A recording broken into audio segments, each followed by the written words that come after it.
Hi there. I'm Emily Guy Birkin, and you're listening to Deep Thoughts About Stupid Shit, because pop culture is still culture. And shouldn't you know what's in your head? Today, I will be sharing my deep thoughts about Clue with my sister, Tracie Guy Decker, and with you. Let's dive in. Have you ever had something you love dismissed because it's just pop culture? What others might deem stupid shit, you know matters. You know it's worth talking and thinking about. And so do we. So come overthink with us as we delve into our deep thoughts about stupid shit.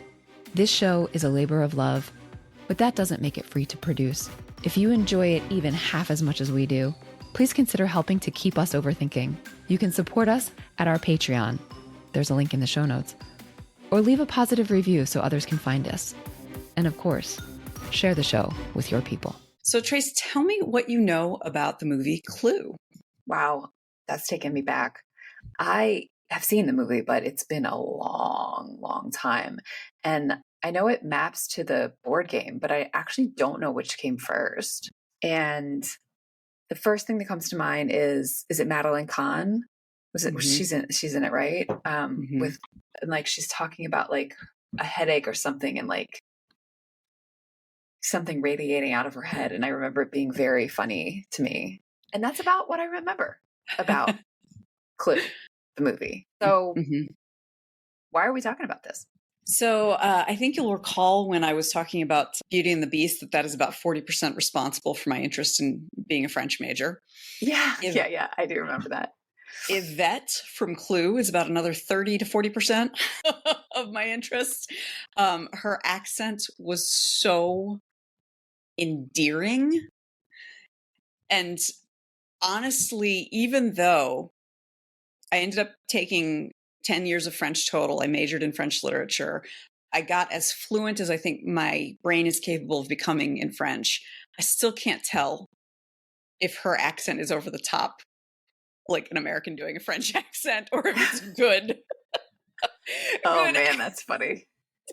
And it's partially because like she doesn't actually speak French. She is speaking English with a French accent, and Colleen Camp, who plays Yvette, is American. So if she were speaking in French, I'd be able to tell if she had a good French accent or not. But I can't tell if someone who's pretending to be French speaking English is realistic or not. So I loved her character. I can remember when the movie came out, and there are 3 separate endings.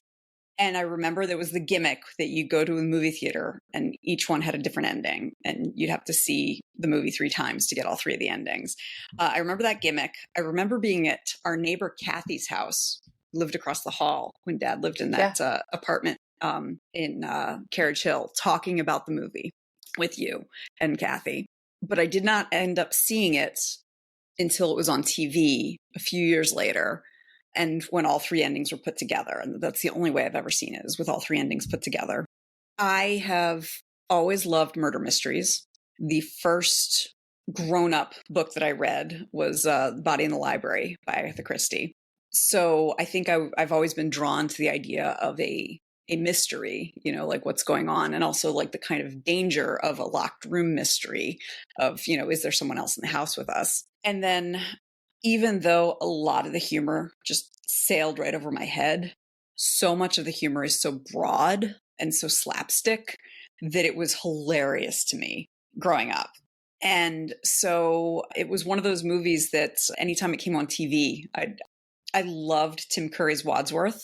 I thought he was adorable. I loved his accent and the interplay between all the characters who are strangers when they meet, and then kind of are forming not exactly alliances, but all of that is just really, really well done.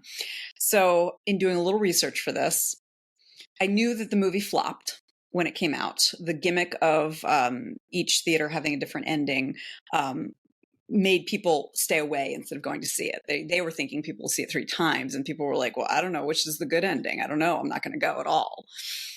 Whereas they would have been better to put it out with with all 3 endings. But I also know that it is beloved and has become a cult classic in many, many circles. And so part of the reason why I want to talk about it is I want to talk about art that endures despite flopping when it comes out. So that's part of the reason why I want to talk about it. I also want to talk about story construction and the meaning of a movie, because the other reason why it flopped was because the critics who saw it didn't know what to do with this film, whereas the kids who are watching it at home didn't need it to do anything. They didn't need anything specific from it that the critics needed. So those are the reasons why I want to talk about it. And then I also just want to talk about how dang fun it is. Okay. All right. I'll bite. So, but let's start with like, what is this film? Because really, like, I have like these little snippets of memory that could just as easily be, I could have gotten from trailers. So, what's the setup? What's the conceit? Who are we watching? What's the deal? So, the movie was based on the board game. The board game came first. The board game had been around for, I think, about 20, 25 years when the movie came out. So the board game, which is called Cluedo in England and Europe, and Clue in America, came out in, I think, the early 60s. And at the time, the idea of making a film based on a board game seemed like a crass money grab. So that was one of the things that made people go like, you're doing what now? So in the board game, your board game is set up like a manor house with all these different rooms. The point of the game is to figure out who committed the murder, what weapon they used, and in what room in the manor house. Right. That's like Colonel Mustard with the lead pipe in the library. Yeah. Correct. And all the characters have like color names. Like and Mrs. White and Colonel Mustard and yeah. And the reason for that is because the game originally came with instead of creating like individual game pieces, meeples. They were just little colored like Parcheesi pieces. Yeah, Parcheesi pieces. So like Mrs. Peacock was the blue one, Colonel Mustard was the yellow one. So that was actually a very savvy way for the board game designers to create characters without actually having to spend the money on creating custom board game pieces. So there are 6 suspects. There's Mrs. White, Miss Scarlet, Mrs. Peacock, Colonel Mustard, Professor Plum, and Mr. Green. They are recreated in the film, and they arrive one at a time to a manor house in 1954 in New England. The film had to create new characters because that's not enough. So one of the most important new character, or the most important new character, and in some ways the main character of the film, is Wadsworth the butler, who is played by Tim Curry. Phenomenally by Tim Curry. There is also Yvette, who is the French maid. There is the cook, who we only really see for one scene. Then there's Mr. Body, That's the dead guy. Who will be the dead guy. He's not dead when you first meet him. Okay. But he is the host of this little dinner party. And then throughout the evening, 3 other people end up showing up at the house. There's a stranded motorist, there's a police officer, and there's a singing telegram girl. So what happens is all of the guests arrive. Wadsworth greets them by their color name, Mrs. White, Professor Plum, and says to them, I know that's not your real name, but you are probably going to want to use the pseudonym that we've provided you with. So, which is, again, a very savvy way of giving the characters a reason to use these fake names from the board game. So they have a very awkward dinner. Mr. Body arrives, and they end up learning that all 6 of these color characters have been blackmailed by Mr. Body for years. They didn't know that it was Mr. Body. They didn't know who was blackmailing them. And each for a different reason. Miss Scarlet is the madam of a high-end brothel in Washington, D.C. Professor Plum lost his medical license because he slept with a patient. Colonel Mustard was a war profiteer during World War II. Mrs. White allegedly killed her husband, although it's never confirmed or denied for sure. Mr. Green admits that he is gay, which in 1954 would have meant he'd lose his job at the State Department. And who have I forgotten? Oh, Mrs. Peacock is the wife of a senator and accepts bribes on her husband's behalf. Because of that, they've been blackmailed.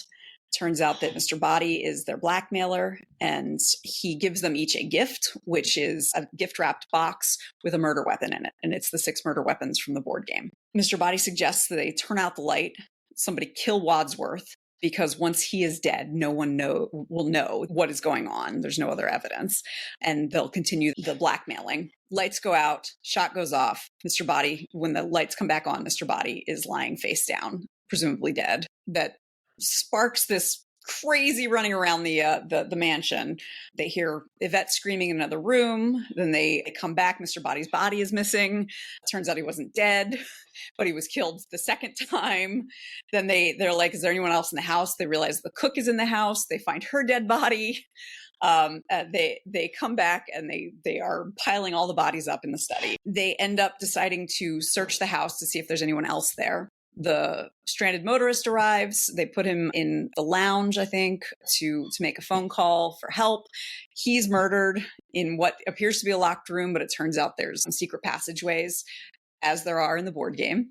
After the motorist dies, a police officer comes by who found the motorist's stranded car.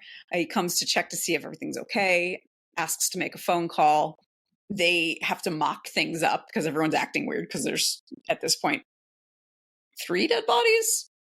Yeah, 3. So they have to mock things up to make it look like there's nothing wrong going on. So they make it look like it's just a party. So is it like Weekend at Bernie's stuff? Yes. Stuff with the dead bodies? Okay. Yes. Mrs. White pretends to be kissing Mr. Body.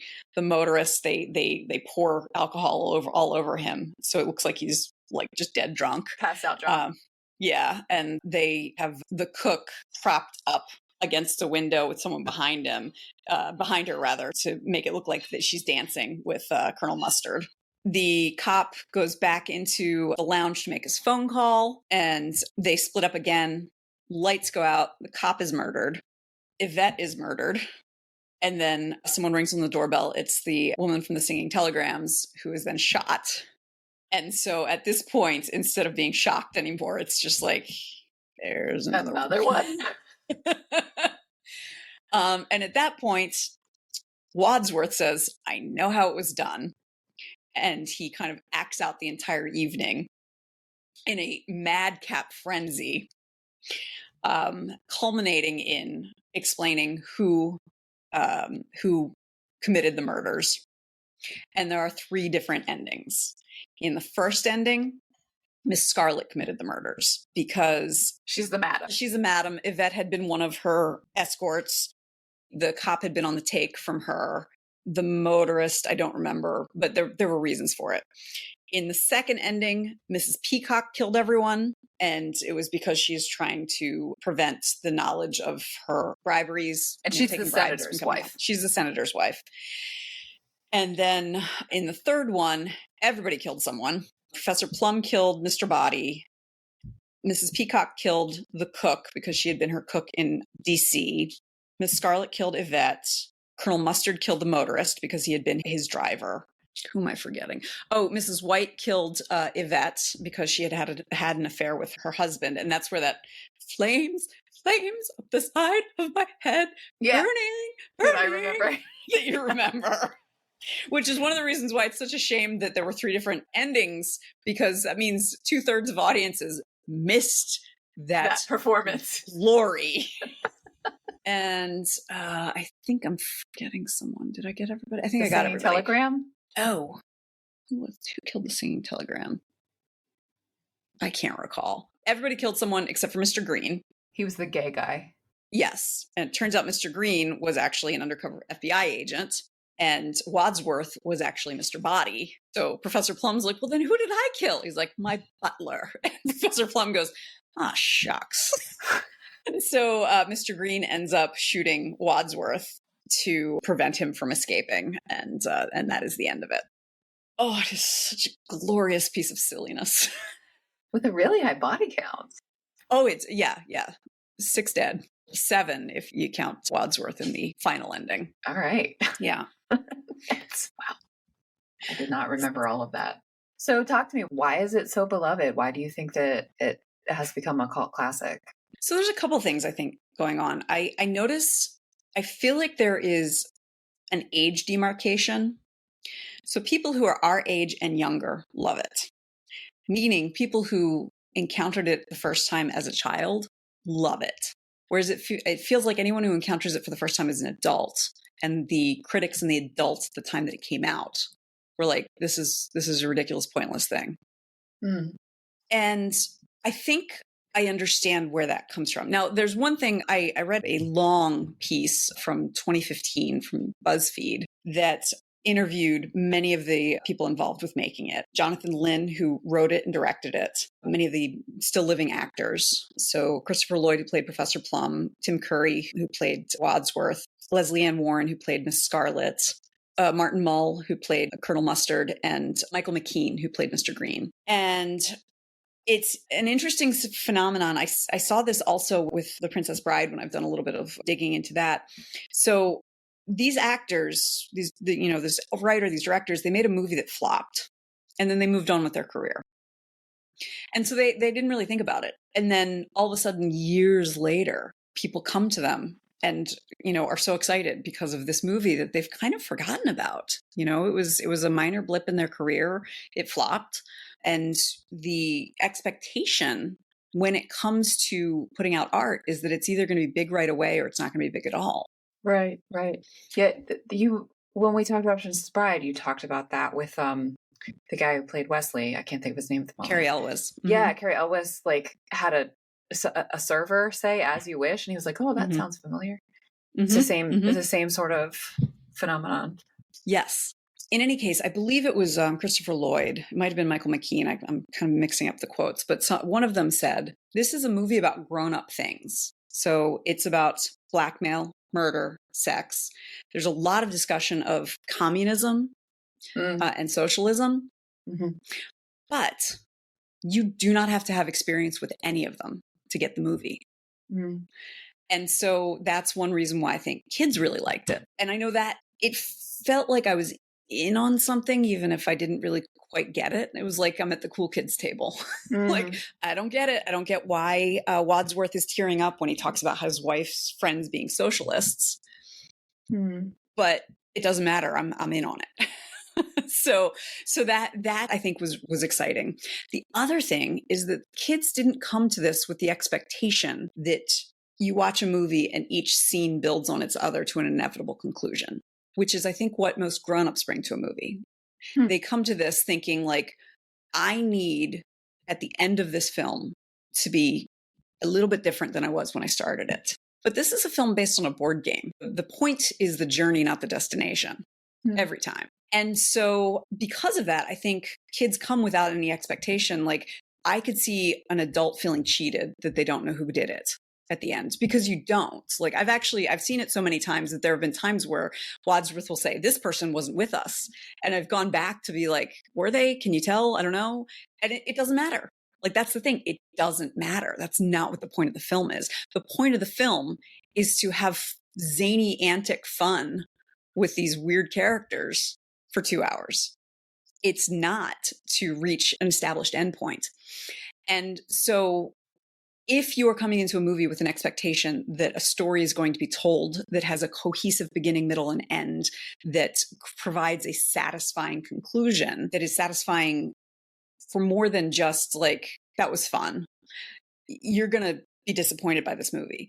But if you don't come with any expectations and you just are watching adults be silly and use some really, really incredibly funny one-liners on each other, doesn't matter, like you're delighted at the end of it, and you kind of want to start it over and watch from the beginning again.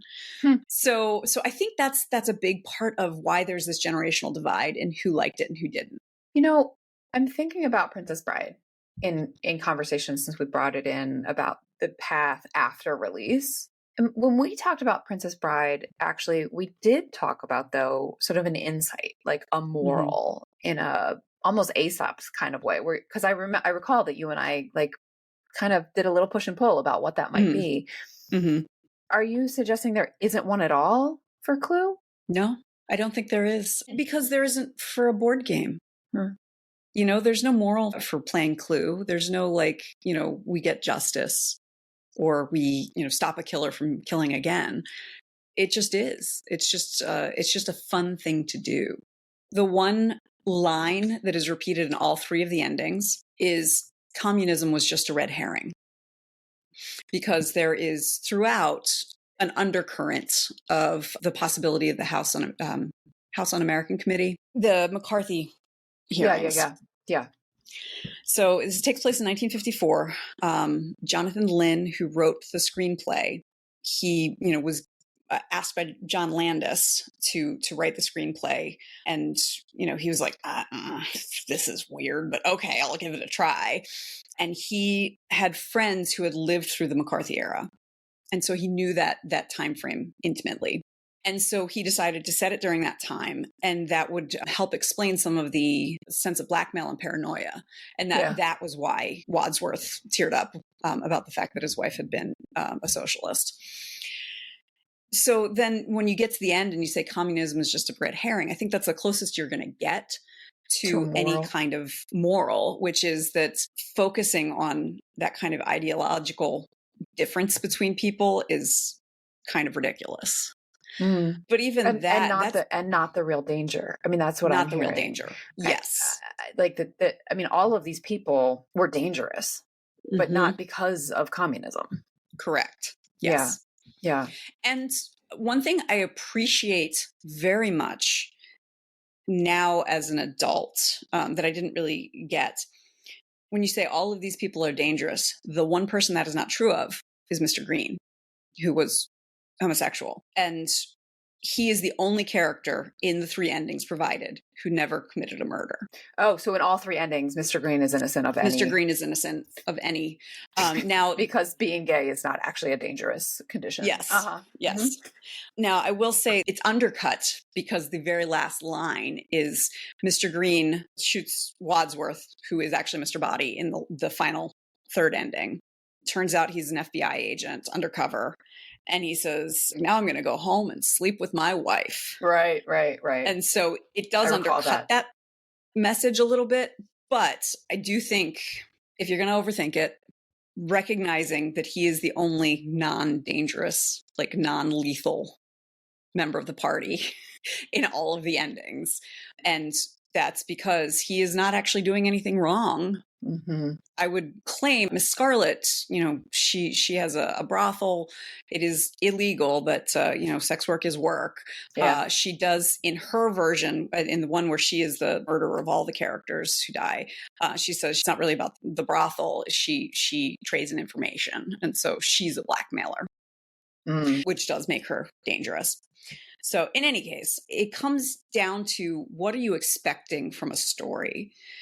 And I've had this thought recently because I recently read two really good fantasy novels, both of which are completely polarized on reviews.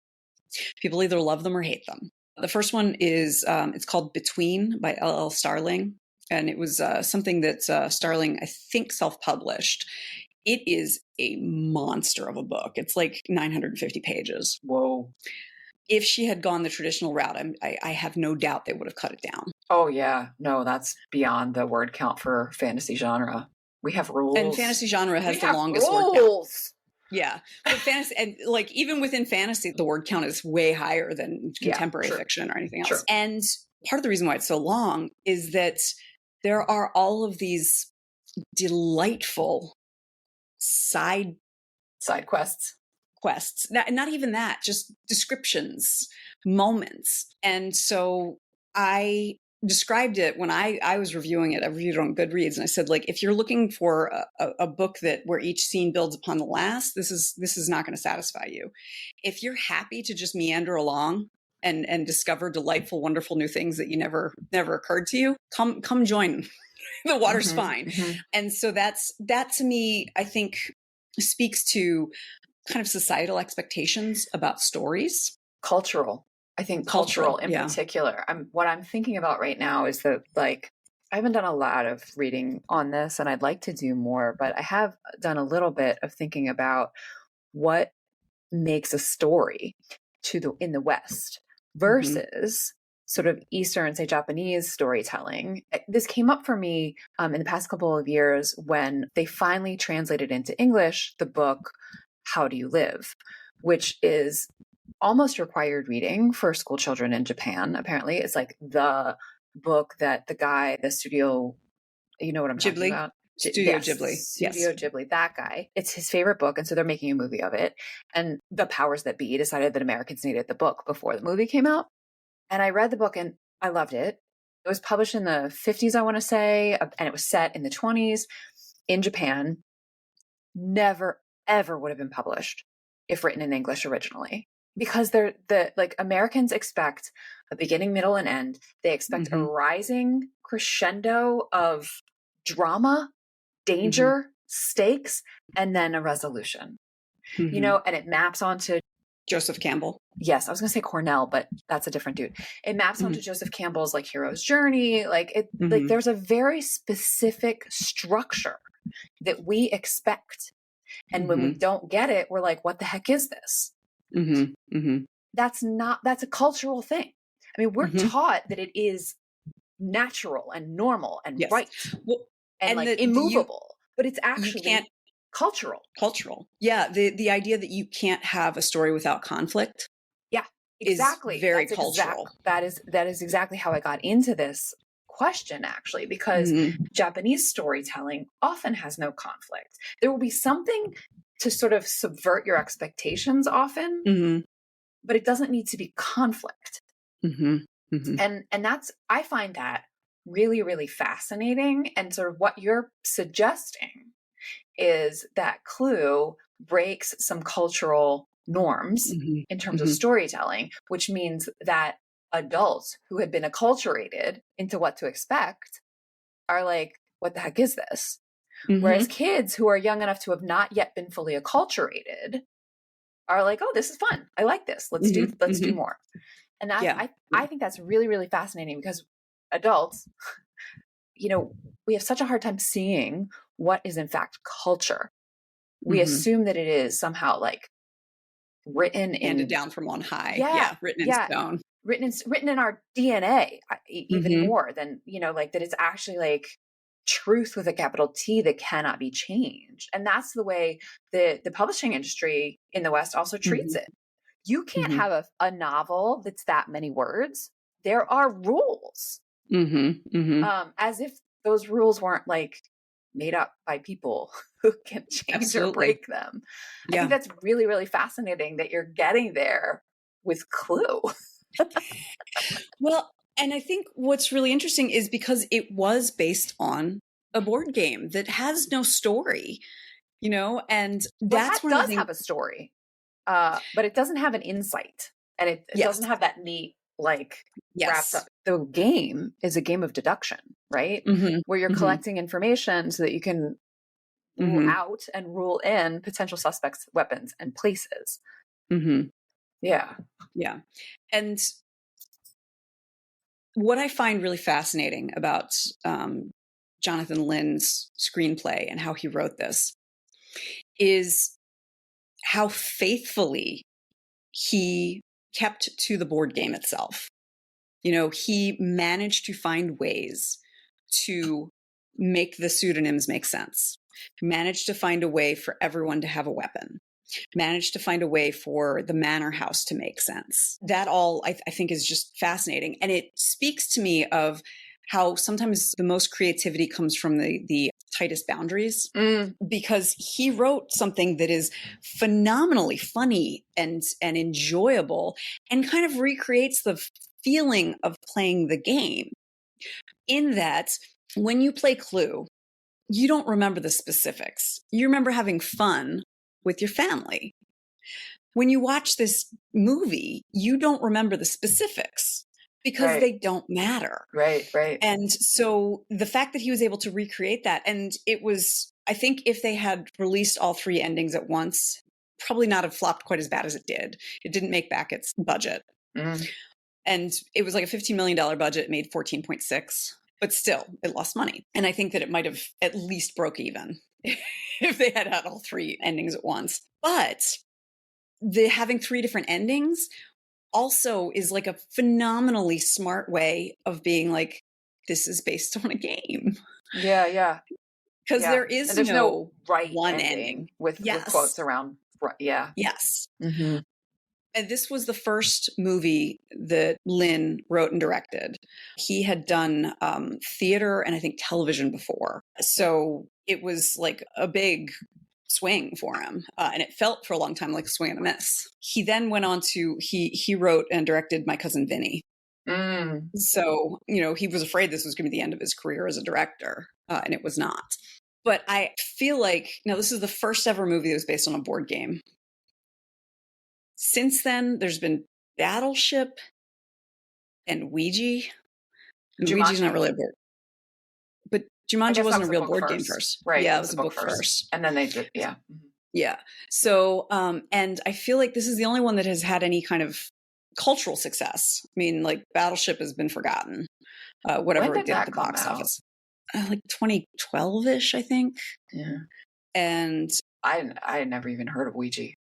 Yeah, I only remember it because I like horror movies, and I remember when the trailer came out. Ouija's not exactly a board game.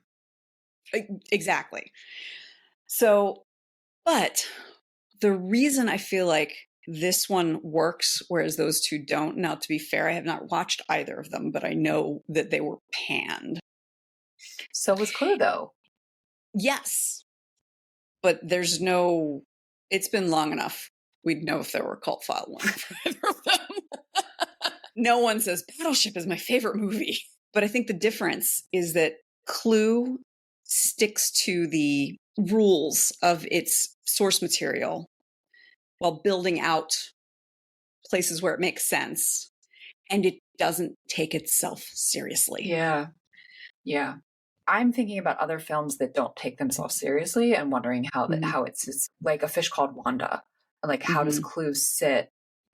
What conversation does Clue have with A Fish Called Wanda? I haven't seen that one either in a long time, but that's like that sort of absurdist silliness with, I don't remember exactly how you said it, but like adult acting, silly.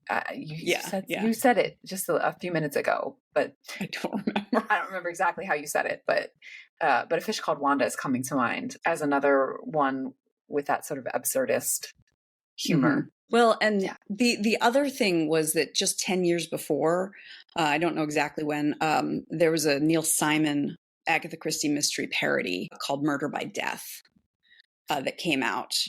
I have not seen it, but that I think takes its source material of Agatha Christie more seriously, is what I've gotten based on the reading I've done. I'd be interested to see it because I think it would be a hoot. But this not only had like the sense of a locked room murder mystery, but it also screwball comedy from like the 40s. Right. And Jonathan Lynn actually had all of the actors watch, I'm not going to remember which movie it was, but a movie from the 40s where they had that really quick cadence where they were talking very quickly with that mid-Atlantic accent. Interesting. Because he wanted them to have that kind of cadence. He wanted it to be that kind of screwball comedy that is from a very specific time period. Yeah. And so I'm wondering if part of the reaction was also like, what is this mashup? In the same way that fusion cooking can sometimes really turn people off, whereas other people are like, this is the most delicious thing ever. Yeah. If you're just not expecting a mashup of murder mystery, board game, and screwball 1940s comedy. Screwball comedy, you're really like, I don't know what to do with this. It doesn't fit anywhere in my brain. Yeah. Interesting. So the one last thing I want to talk about is Clue's place in our culture as a cult favorite. So that has to do with my ideas about art in our community, in our culture.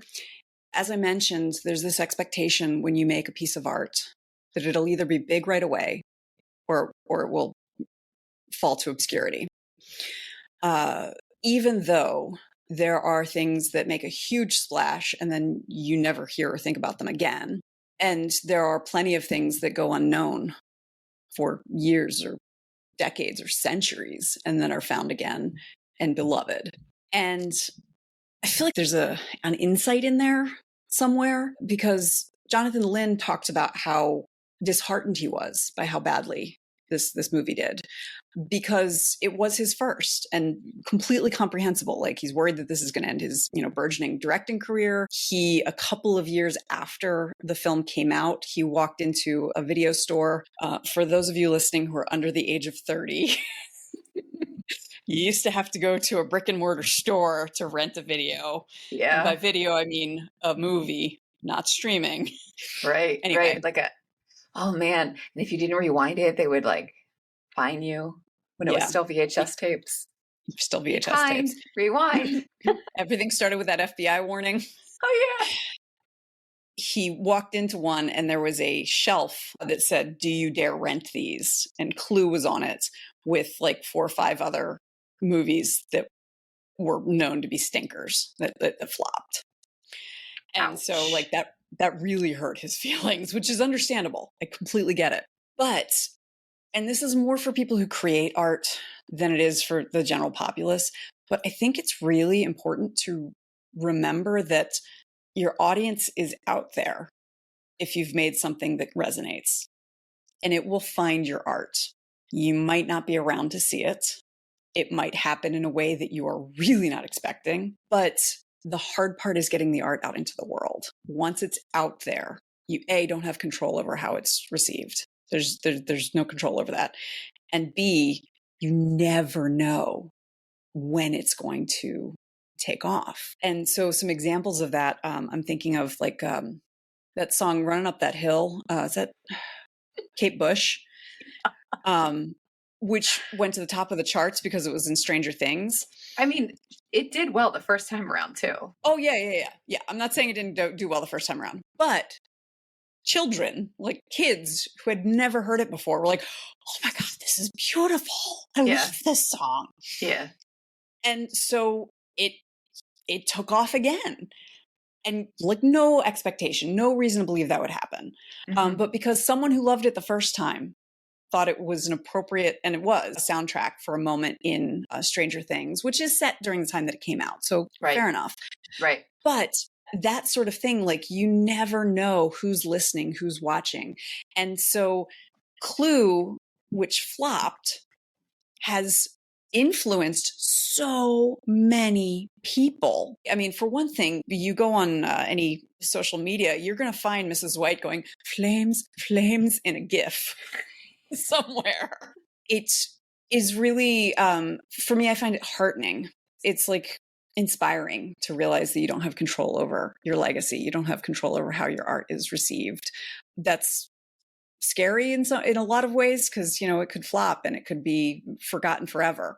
But you just need the right audience at some point, and you never know when or if that'll happen. And you never know if 500 years from now your name is a household name because of art you made that nobody liked at the time. Right. Like Vincent Van Gogh or something. Yeah. Yes.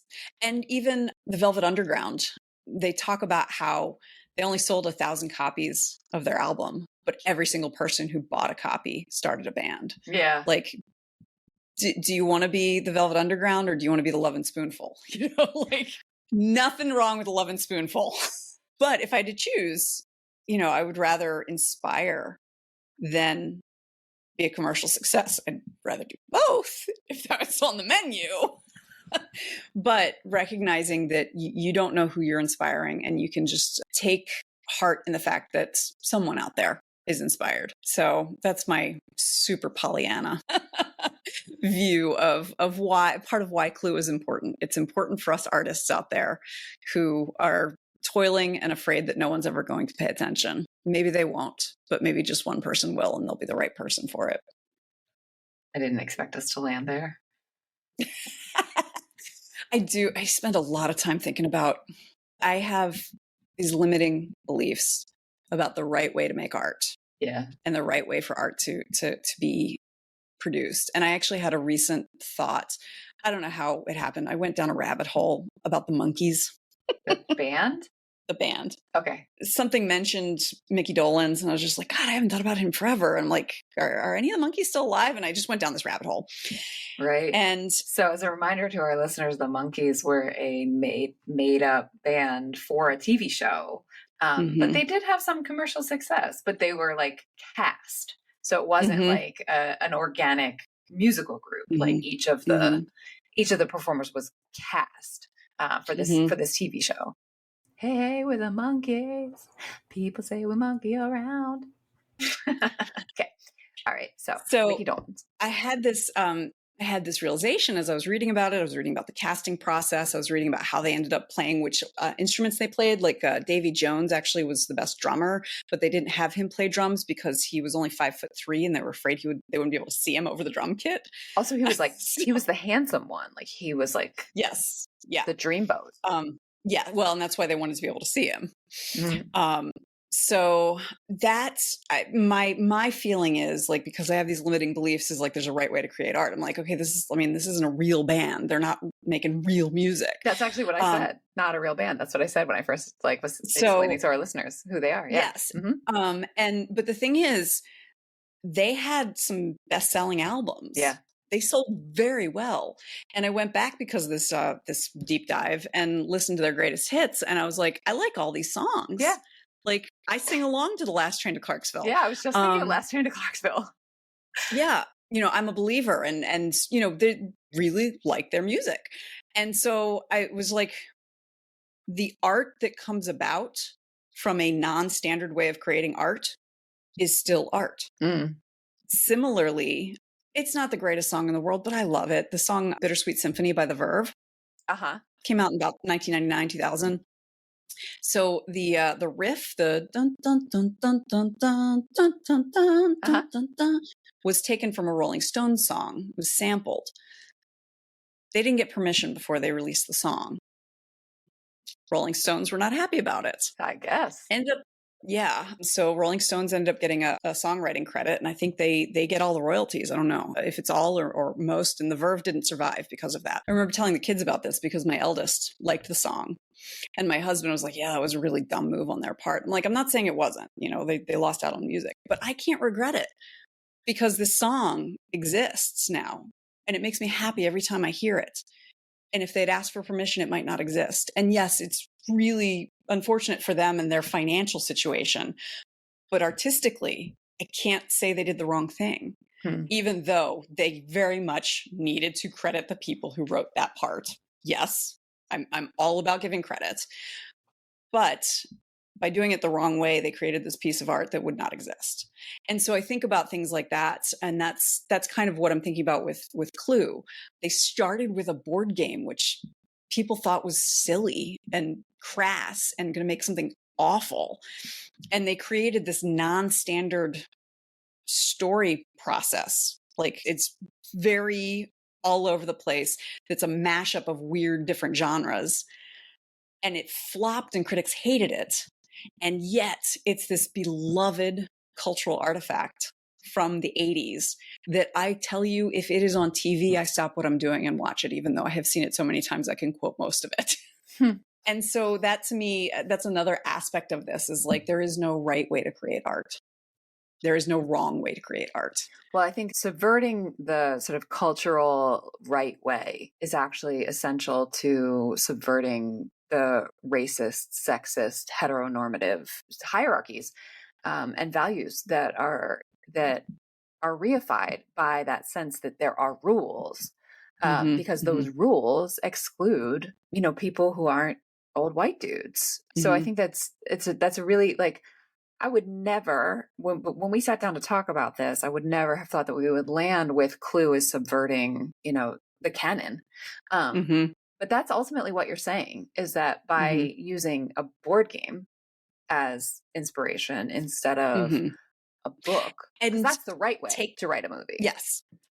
And taking the process seriously while not taking the product seriously, because that's what Jonathan Lynn did. He did his work writing the story, which I don't feel like people who are writing Battleship did. They're just like, insert everyman here, insert story trope there.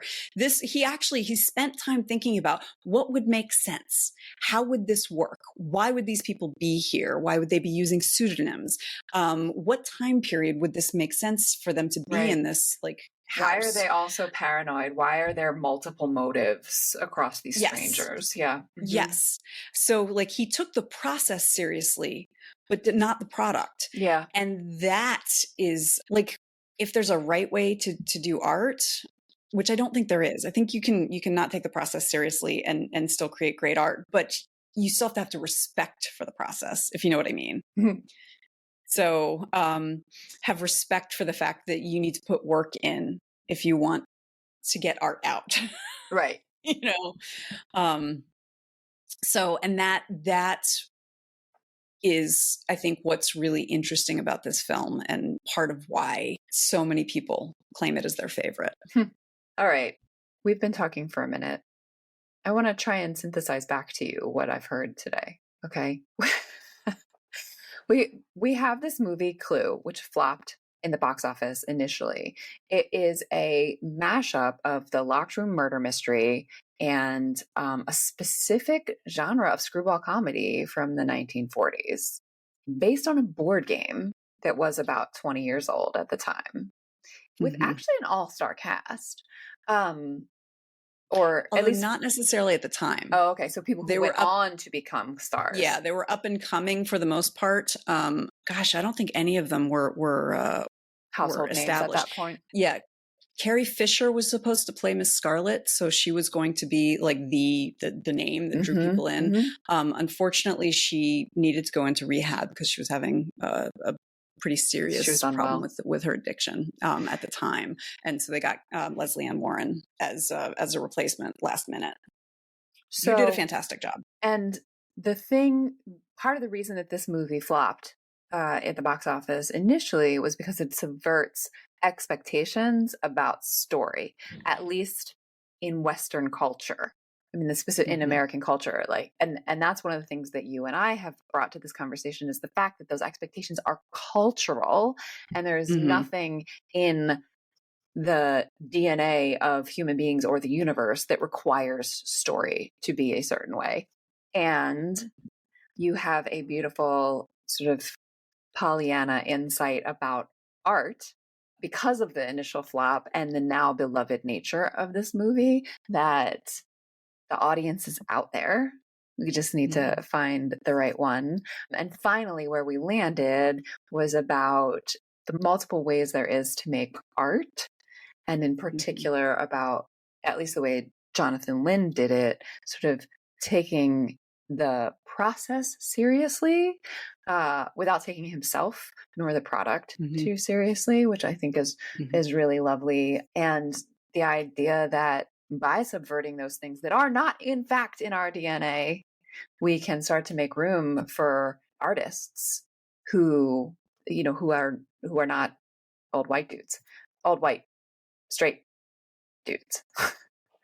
So that's my synthesis. What did I miss? Oh, that's putting boundaries around yourself in creating a piece of art can inspire incredible creativity. Yeah. Because that was a tough project he was handed. Yeah. When John Landis asked Jonathan Lynn to do this, he was kind of like, here, I'm thinking like, Miss Scarlet's going to be running after Mrs. Peacock. And like, he was talking about this and jumping up and down on furniture. And Jonathan Lynn is British. And so the interview I was reading, he was saying like, yeah, he was enthusiastic, but I'm British, so maybe that's normal for Americans. And he thought it was a little bit nuts to like, there's not a story that I can build off of that. But by putting those constraints in place in his mind, he created this really fun vehicle for this journey that's not about the destination. It's not about the whodunit. It's not about the satisfaction of that. It's about the fun of getting there. I have so much respect for people who are able to create something from these like scraps like that. Yeah, it's fun. Okay. So next time it'll be my turn to present to you. And I'm thinking about Disney's Robin Hood, the animated one with the foxes. Yes. It came up at a party recently, believe it or not. And so it's in my head. And I really want to rewatch it and dig into it because that movie it's in my head. Oh, da lolly, oh, da lolly. Yeah, exactly. Like we both quoted different things, but yes. Yeah. I sing sometimes the ups outnumber the downs. But all not the in time. Nottingham. Not Yeah, in Nottingham. And I had a weird crush on Robin Robin Hood Hood. as a fox. I feel like I'm not alone, and that some of the furry community might have, had an awakening when they first saw that movie. And I really liked it because our mom's name is Marion. So Yes, I really I liked like Doug that too. made Marion. Anyway, Yeah. but we'll get into that next time. Thanks for listening. Our theme music is Professor Umlaut by Kevin MacLeod from Incompetech.com. Find full music credits in the show notes. Until next time, remember, pop culture is still culture. And shouldn't you know what's in your head?